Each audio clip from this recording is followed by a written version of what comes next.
अस्सलाम वालेकुम। नेक्स्ट जो हमारा टॉपिक है अबाउट द रॉबिन्स में जो ब्लड का है आरबीसीज में say that is megaloblastic anaemia.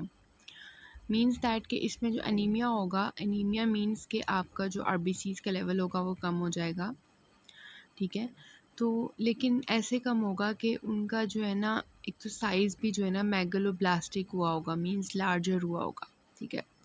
तो नॉर्मल आरबीसीज़ आपके इस साइज़ के होंगे और जब आपके आरबीसीज़ जो है वो नॉर्मल साइज़ से बढ़ जाएंगे तो उनको हम मेगलोब्लास्टिक एनीमिया कहेंगे, ठीक है।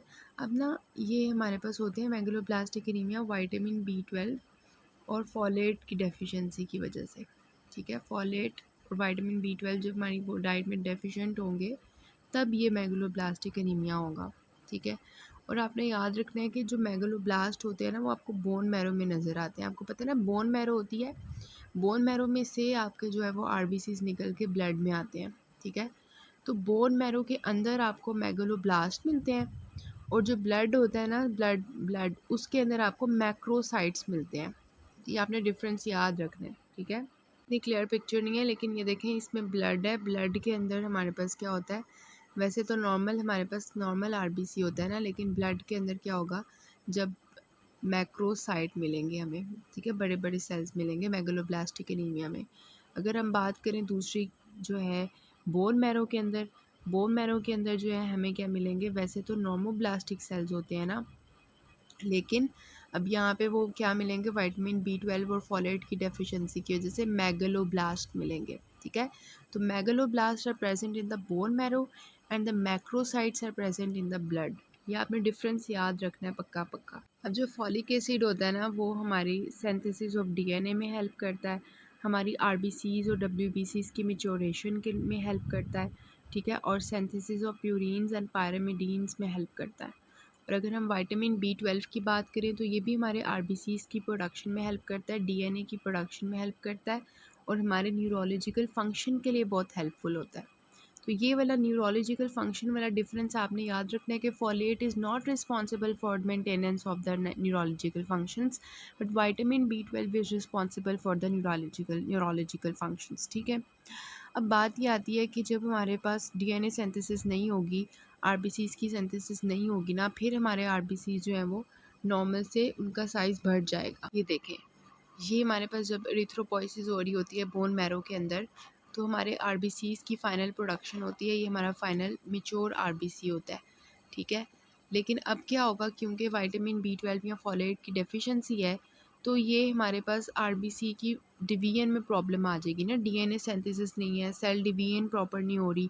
जब सेल डिवीजन प्रॉपर नहीं होगी तो हमारा जो आरबीसी होगा वो इस स्टेज तक पहुंचने से पहले ही यहाँ पे रह जाएगा, ठीक है, इन स्टेजेस पे रह जाएगा, पीछे वाली स्टेज पे रह जाएगा, जिसकी वजह से क्या होगा, सेल डिवीजन ना होने की वजह से वो मैक्रोसाइट या मेगलोब्लास्ट अपीयर होगा, megaloblast in the bone marrow and macrocyte in the blood. As a whole अगर हम बात करें तो हमारी बोन मैरो के अंदर बहुत से सेल्स बन रहे होते हैं, एरिथ्रोसाइट्स हमारे आरबीसीज बन रहे होते हैं, एक जगह पे हमारे जो हैं डब्ल्यूबीसीज न्यूट्रोफिल्स ईओसिनोफिल्स और बेसोफिल्स बन रहे होते हैं, एक जगह पे हमारे लिम्फोसाइट्स बन रहे होते हैं, एक जगह पे हमारे जो हैं वो प्लेटलेट्स बन रहे होते हैं, ठीक है। और इन सब के लिए क्या ज़रूरी होता है, हमारी इनकी डीएनए सिंथेसिस, इनकी सेल डिवीजन के लिए क्या ज़रूरी होता है, इनके लिए हमारे फोलेट और विटामिन B12, हम इसका भी पूरा पैथवे पढ़ते हैं, वो हमारे इनकी सिंथेसिस के लिए ज़रूरी होती हैं, सेल डिवीजन के ज़रूरी होती हैं।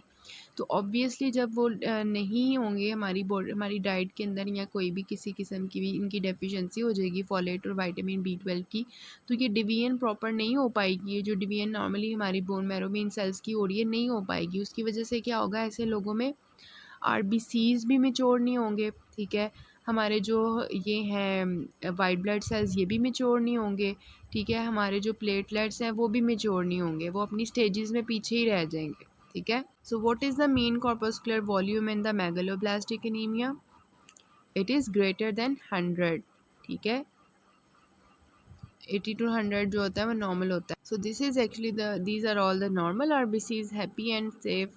और ये वाले जो है ये बड़ा हो जाता है और सैड हो जाता है, क्योंकि अब ये जो है ना इसकी शामत आनी होती है, इसने मरना भी होता है फिर ख़राब बन के, तो इस वजह से ही सैड।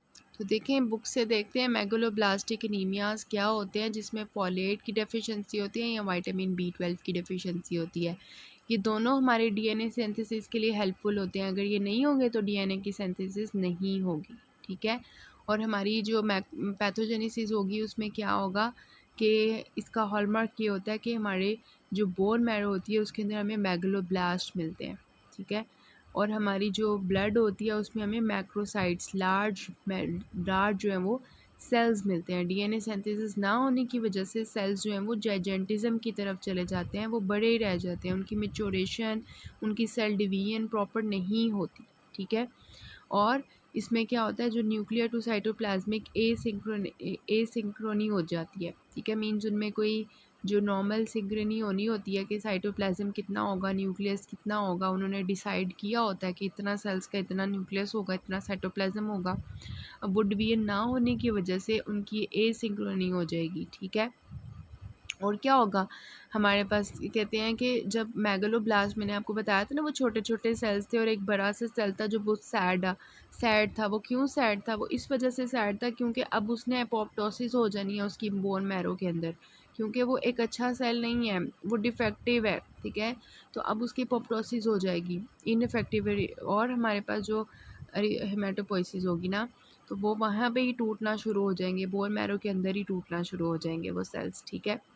और ग्रैनुलोसाइट और प्लेटलेट के प्रिकर्सर जो होंगे वो भी नहीं प्रॉपर बनेंगे ना, तो उस वजह से क्या होगा कि हमारे पास पैनसाइटोपिनिया हो जाएगा। पैनसाइटोपिनिया क्या होता है कि हमारे पास जितने भी सेल्स हैं बॉडी के, जो बोन मैरो बना रही है, जितने भी सेल्स आरबीसीज, ठीक है, डब्ल्यूबीसीज और हमारे प्लेटलेट्स, ठीक है, वो जब प्रॉपर नहीं बनेंगे तो वो टूटना शुरू हो जाएंगे ना, इनफेक्टिवली बनेंगे ना, उनकी प्रॉपर तो सेल डिवीजन नहीं होगी, क्या हो जाएगा, अनीमिया हो जाएगा। आरबीसीज कम होंगे तो अनीमिया हो जाएगा, डब्ल्यूबीसीज कम हो जाएंगे उसको हम कहते हैं ल्यूकोपीनिया होगा, ठीक है। और अगर प्लेटलेट्स कम होते हैं तो उसको हम कहते हैं थ्रोम्बोसाइटोपिनिया।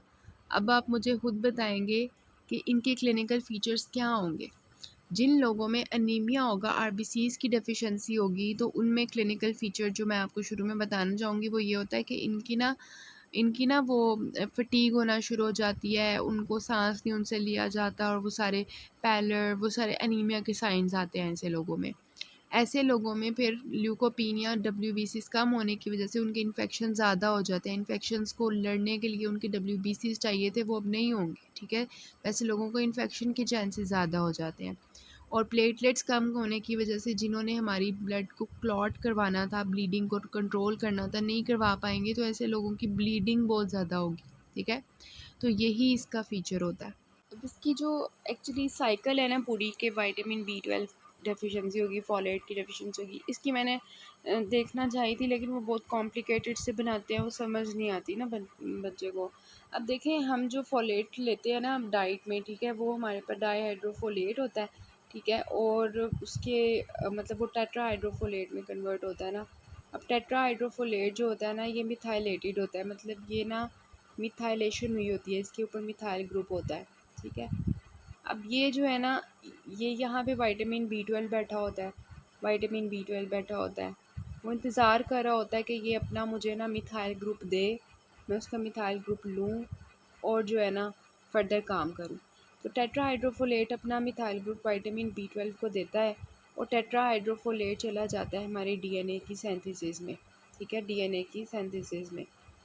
जब तक टेट्राहाइड्रोफोलेट अपना मिथाइल ग्रुप जो है वो विटामिन B12 को नहीं देगा, तब तक वो DNA की सिंथेसिस की तरफ नहीं जा सकता, ठीक है। अब विटामिन B12 को जब मिल जाता है मिथाइल ग्रुप, तो वो क्या करता है, वो फर्दर हमारे पास एक स्टेप करवाता है जिसमें हमारी होमोसिस्टीन जो होती है, वो हमारी मेथियोनीन में कन्वर्ट होती है, ठीक है, मीथियोनीन में कन्वर्ट होती है। अब आपने मुझे खुद बताना है, ऐसे लोग जो विटामिन B12 या फॉलेट नहीं लेंगे डाइट में, या उनकी कोई भी ऐसी प्रॉब्लम होगी कि उनकी बॉडी में विटामिन B12 नहीं होगा, फॉलेट नहीं होगा, तो उनके DNA की सिंथेसिस हो पाएगी, नहीं हो पाएगी, ठीक है, उनकी DNA की सिंथेसिस नहीं हो पाएगी अगर, और उनकी मेथियोनीन की सिंथेसिस नहीं हो पाएगी, ठीक है, और उनकी बॉडी में होमोसिस्टीन का लेवल ज़्यादा हो जाएगा, ठीक है। तो DNA की सिंथेसिस जब नहीं होगी, सेल डिवाइड नहीं करेंगे, तो फिर हमारी जो है वो सारी पैनसाइटोपिनिया, ऑल सेल्स जो है वो कम हमारी बॉडी में हो जाएंगे, ठीक है।